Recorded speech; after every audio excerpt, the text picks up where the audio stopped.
Bajuli agenda kuvwalo. Etugamba wacha.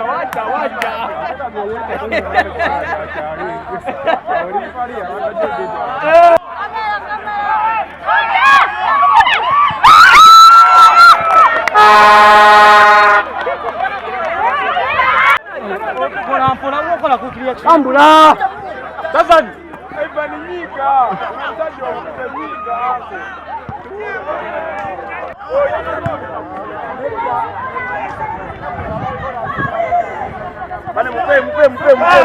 Mpe. Oyo bale nnyo. Benywedde.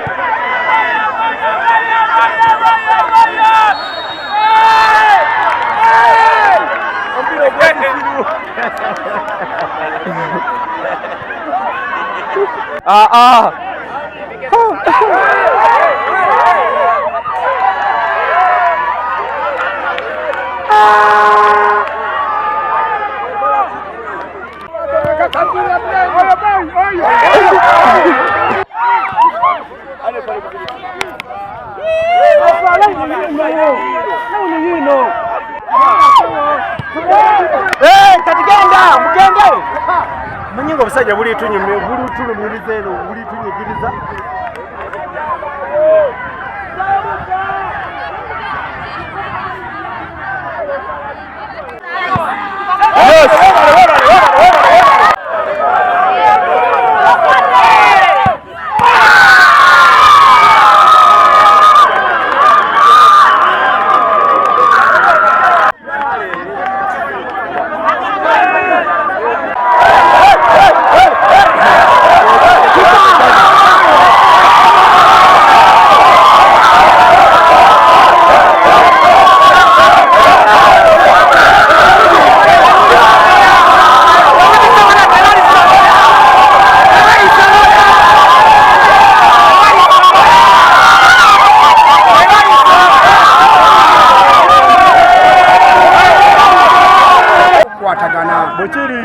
n'okukiriziganya okubeera nga bonna beemanya nti bonna baana baki bawamu ate kituyambako oluusi ne ku baana bano okweyiga kiki ekyetagisa omuntu okubeera n'empisa muki mu banne kubanga ebyemisa biyigiriza ki empisa era mundabye embadde nga mukisawe nga nfa omupiira waliwo omulenzi omu gwe mpadde red card olw'okubanga akoze empisa embi n'ansooza ekyo kimuweseza red card asobola balaba mulabireko nti ki tekibeera kirungi muwadde gubeera muzannyo era enkola yaffe ebbanga lyonna ffe binya bijolo bege tutandika tuteeka omupiira ogwa Arsenal ne Man U naye tusuubira okubeera nti luutu eddako tusoteeka ttiimu ezisingako olw'ensonga nti eri abakiraabu endala abakomplaininga titubaboola nga tusobola kubeera nga beetaba mu tonamenti. Abawangudde olwaleero batutte ekirabo ki na biki?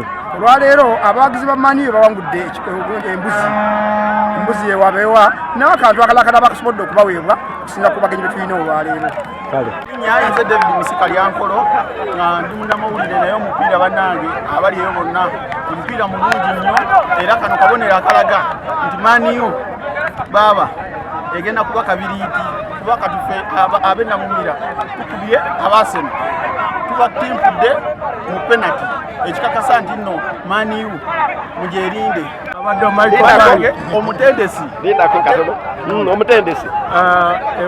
ebintu bino ng'erinnya Kizito Misaidi Mike Minola omutuuze era ow'ennamumira mukono omupiira gwe tubaddewo nagwo ogw'abawagizi ba Arsenal n'aba Man U. Man U etutte naye twebazizza nabo bonna okujja olw'omutima guno. Bino ebintu byongera okukuuma abantu baffe n'okubeera nti ebyemizannyo byeyongererya eri ekitundu kyaffe.